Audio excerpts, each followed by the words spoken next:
बिस्मिल्लाहिर्रहमानिर्रहीम। अस्सलाम वालेकुम नाज़रीन, न्यूज़ से मैं आपका मेज़बान मलिक मोहम्मद हसीब। नाज़रीन, पिछले 24 घंटों में जो बहुत बड़ी अपडेट्स और डेवलपमेंट सामने आई हैं, आज वो आपके सामने रखनी है।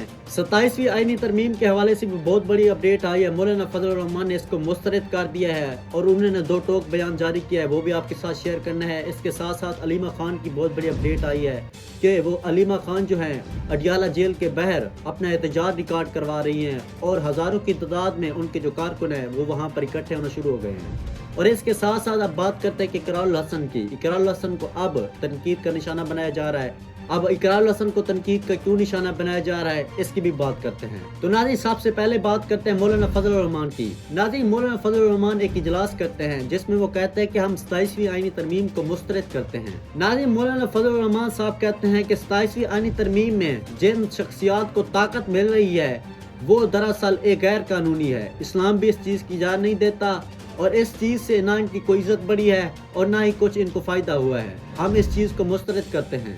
अब बात करें कि 27वीं आईनी तरमीम में ऐसा क्या है जिसको सब लोग मुस्तरद कर रहे हैं।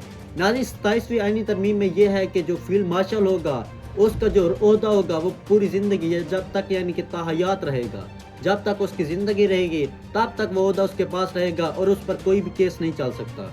नाज़रीन, पहले तो ये होता था कि कोई भी आर्मी चीफ जो होता था उस पर केस किया जा सकता था, हालांकि हुए तो नहीं है लेकिन फिर भी कुछ चांस होता था कि इन पर केस किया जा सकता है। लेकिन अब जो 27वीं आईनी तरमीम आई है उसमें ये कहा गया है कि जो फील्ड मार्शल होगा, मिसाल के तौर पर अब जो फील्ड मार्शल आसिम मुनीर साहब बने हैं, इन पर पूरी ज़िंदगी जब तक ये ज़िंदा रहेंगे इन पर किसी भी किस्म का केस नहीं हो सकता। इसी तरीके से जो सदर होगा वो भी तमाम तर केसेस से बरी होगा। अब ये जो है आर्मी चीफ और या सदर ये जाते जाते किसी का कत्ल कर दें या कुछ भी कर दें तो इन पर पूरी हयात जब तक ताहयात रहेंगे इन पर कोई भी केस नहीं हो सकता। तो नाज़रीन, इनको ये ताकत और रिलीफ दिया गया। तो मौलाना फजल रहमान साहब यहाँ पर दो टोक बयान देते हैं कि वो 27वीं आईनी तरमीम को मुस्तरद करते हैं।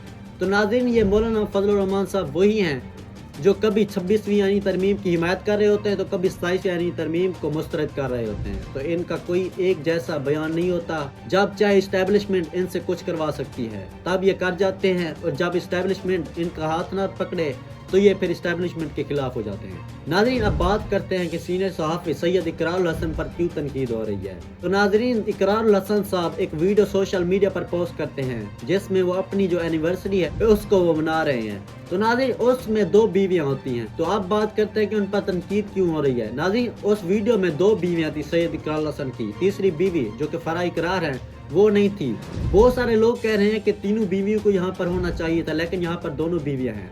तो नाज़रीन, यहाँ पर सोशल मीडिया पर जो उनके क्रिटिक्स हैं वो ये नहीं देखते कि यहाँ पर कुछ आर्गुमेंट देंगे या कोई लॉजिकल रीज़न होगी। तो नाज़रीन, बस उनको ये पता है कि फैन फॉलोइंग और व्यूज़ के लिए हम कुछ भी कर सकते हैं, चाहे किसी की इज्जत भी उछाल लें या चाहे कुछ भी कर लें, तो उनको व्यूज़ चाहिए। नाज़रीन, अब बात करें कि उन पर तनकीद हो रही है तो ये वजह तो मैंने आपको बता दी है, लेकिन जो असल आर्गुमेंट है जो लॉजिकल रीज़न है कि क्यों तीसरी बीवी नहीं थी, नाज़रीन, अब जो फराह इकरार हैं वो सिडनी यानी कि ऑस्ट्रेलिया में गई हुई हैं। तो नाज़रीन, उन्होंने एक फेसबुक पर तस्वीर भी शेयर की है जिसमें वो बता रही हैं कि हेलो सिडनी, यानी कि इस वक्त मैं सिडनी यानी कि ऑस्ट्रेलिया में हूँ। अब ये जो सैयद इकरारुल हसन ने सेलिब्रेशन मनाई है ये तो पाकिस्तान में मनाई है।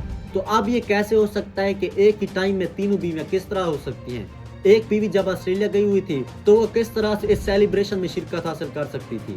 तो यहाँ पर कुछ चीज़ें देखनी चाहिए, दोनों एंगल देखने चाहिए कि आखिर उसकी तीसरी बीवी क्यों नहीं थी। पहली बात तो यह है कि उनका कोई पर्सनल मैटर है, हमें इस चीज़ में नहीं पढ़ना चाहिए, लेकिन चूंकि सोशल मीडिया पर इस पर बहुत ज़्यादा तनकीद हो रही थी तो मैंने समझा कि इस चीज़ पर बात की जाए। तो नाज़रीन, अब बात करें पीटीआई की, पाकिस्तान तहरीक इंसाफ की। तो अलीमा खान इस वक्त धरने पर बैठ गई है। अब वो बात करते हैं कि धरने पर क्यों बैठ गई हैं। वो कहते हैं कि मुझे अपने भाई यानी कि इमरान खान से मिलाया जाए, मेरी इमरान खान से मुलाकात नहीं कराई जाती। हालांकि हक तो ये बनता है जो भी कैदी होता है उसकी जो बहनें हैं या उसकी माँ है या उसका कोई रिलेटिव है तो एक मुद्दत और एक टाइम के लिए उसे मिलने दिया जाता है। लेकिन इमरान खान ने पता नहीं ऐसा क्या जुर्म किया है कि उसकी बहनों को भी उससे मिलने नहीं दिया जाता। ना यहाँ पर मैं किसी एक पार्टी की मार्केटिंग या तर्जमानी नहीं कर रहा, लेकिन जो न्यूट्रलिटी है वो मैं आपके सामने पेश कर रहा हूँ کہ عمران خان کو اس کی بہنوں کے ساتھ اس کو ملانا چاہیے، جو بھی بات ہوگی وہ ہو جائے گی، لیکن یہاں پر ان کو نہ ملانا یہ دراصل ایک ناانصافی ہے۔ تو وہاں پر جیسے ان کو نہیں ملنے دیا جاتا تو وہاں اڈیالہ جیل کے سامنے وہ بیٹھ جاتی ہے، پھر ادھر سے ہزاروں لوگ آ جاتے ہیں۔ اب یہ جو صورتحال ہے وہ بہت زیادہ کشیدہ ہو چکی ہے، کیونکہ ہزاروں لوگ اب اڈیالہ جیل کے باہر بیٹھ چکے ہیں۔ اب بات کرتے ہیں کہ یہاں اس سے فائدہ کیا ہوگا۔ ناظرین، اس سے فائدہ کچھ نہیں ہوگا۔ یہ جو ادارے ہیں، یہ جو ریاست ہے یا پھر اسٹیبلشمنٹ ہے، اس کو چاہیے کہ عمران خان کی ملاقات علیمہ خان کے ساتھ کرانی چاہیے۔